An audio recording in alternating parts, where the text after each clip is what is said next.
Magandang umaga mga kawan! Oras na para sa pinaka-inaabangang weather update dito lang sa Weather ni Juan Channel kung saan ay hatid namin sa inyo ang pinakasariwang balita tungkol sa lagay ng panahon. Tara na't alamin natin ang weather update today.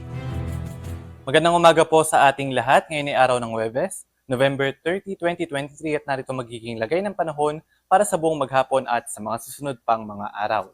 Sa kasalukuyan ay patuloy yung pag-iral ng hanging amihan sa may Northern Luzon. Magdadala pa rin ito ng mga pag-ulan sa ilang bahagi ng Northern Luzon. Gayun din itong easterlies ay patuloy na umiiral naman dito sa may silangang bahagi ng Southern Luzon, Visayas at Mindanao. Aasahan na magiging madalas pa rin yung mga pag-ulan sa may bahagi ng Quezon, Bicol Region, Eastern Visayas, Caraga at sa may Davao Region. At pinag-iingat pa rin yung ating mga kababayan dyan dahil sa banta ng mga pagbaha at pagguho ng lupa lalong-lalo na tuwing magkakaroon ng mga malalakas na mga pag-ulan, dulot ito ng easterlies. And sa ngayong umaga, meron tayo na mamataan ng mga cloud clusters sa may bahagi ng Mindanao, although hindi naman natin inaasahan na magtatagal ito at possible na maaari lamang magtagal hanggang mamayang tanghali. At meron ding cloud clusters sa may silangan naman ng Luzon at unti-unti itong papalapit sa ating kalupaan at inaasahan na magdadala ito ng mga pag-ulan ngayong araw sa may bahagi ng Quezon at Bicol Region. Samantalang so far, wala pa rin naman tayo namamataan na low pressure area sa loob at labas ng ating Philippine Area of Responsibility. Mababa pa rin chance na magkaroon tayo ng bagyo sa susunod na 5 araw. At para naman sa kalagayan ng panahon ngayong araw sa Kalakhang Luzon, naasahan ang maulap na kalangitan at kalat-kalat na mga pag-ulan sa may bahagi ng Batanes, Cagayan, gayon din sa may Apayao at sa may Isabela, dulot pa rin ito ng hanging amihan. At sa nalalabing bahagi ng Northern Luzon, partikular sa may Ilocos Region, Cordillera at nalalabing bahagi naman ng Cagayan Valley, bahagi maulap hanggang sa maulap na kalangitan at mga pulupulong may hinang pag-ulan ang aasahan, dulot pa rin ito ng hanging amihan. At sa may Metro Manila naman at sa nalalabing bahagi ng Luzon, partikular sa may Central Luzon, Calabarzon at Mimaropa, aasahan gayon din sa may Bicol Region, aasahan ng bahagi maulap hanggang sa maulap na kalangitan at mga tsansa lamang ng mga pulupulong mga pag-ulan, pagkidlat at pagkulog, dulot yan ng mga localized thunderstorms na mas magiging madalas sa may bahagi ng Quezon at Bicol Region ngayong araw.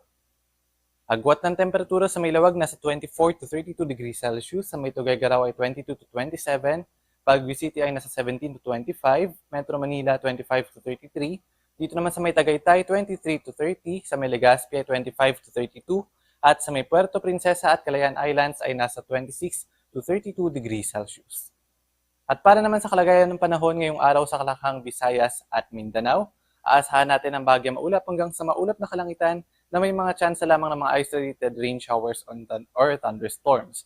At magiging madalas ito sa may silangang bahagi ng Visayas at Mindanao, partikular sa may Eastern Visayas, Caraga at sa may Davao Region dahil naman sa pag-iral ng easterlies. Pinag-iingat pa rin yung ating mga kababayan dahil posible pa rin magkaroon ng mga malalakas na mga pag-ulan na maaaring magdala ng mga pagbaha at pagguho ng lupa.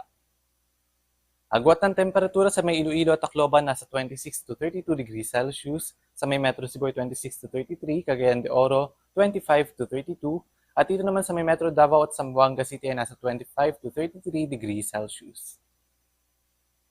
At para naman sa lagay ng ating karagatan, sa ngayon meron pa rin tayo nakataas na gale warning sa mga baybayin ng Batanes, Babuyan Islands at gayon din sa may Ilocos Norte. Hanggat maaari ay huwag mo nang pumalaot dahil pa rin sa banta matataas ang mga pag-alon dulot ng hanging amihan. Inaasahan po natin na mamayang gabi ay magkakaroon na naman panibagong pagbugso ng hanging amihan, kaya aasahan na magiging mas mataas pa yung mga pag-alon dito sa may bahagi ng Northern Luzon sa mga susunod na mga oras.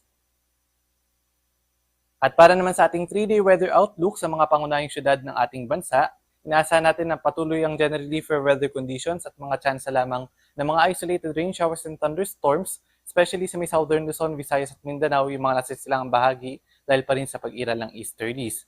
At hanggang sa Sabado, iiral naman yung hanging amihan dito sa may Northern Luzon at pagdating ng araw ng Linggo ay maaaring bahagya itong humina at mas iiral itong tinatawag natin na easterlies o yung hangin na nagmumula sa karagatang Pasipiko at magiging madalas din yung mga thunderstorms sa mga nasa silangang bahagi ng ating bansa.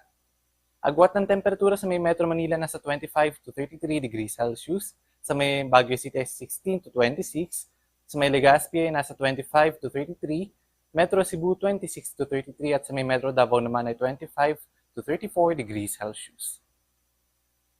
At ang haring araw ay sisikat ngayong 6:04 ng umaga at lulubog naman mamayang 5:25 ng gabi. At yun po ang pinaka-latest na balita tungkol sa ating panahon. Maraming salamat sa inyong patuloy na suporta at pagtangkilik sa Weather ni Juan Channel. Huwag kalimutang i-click ang subscribe button at pindutin ang notification bell para lagi po kayong updated hindi lang sa mga bagong balita ukol sa ating panahon, pati na rin sa mga trivia at dagdag kaalaman tungkol sa ating kalikasan. Ingat palagi mga kahuan!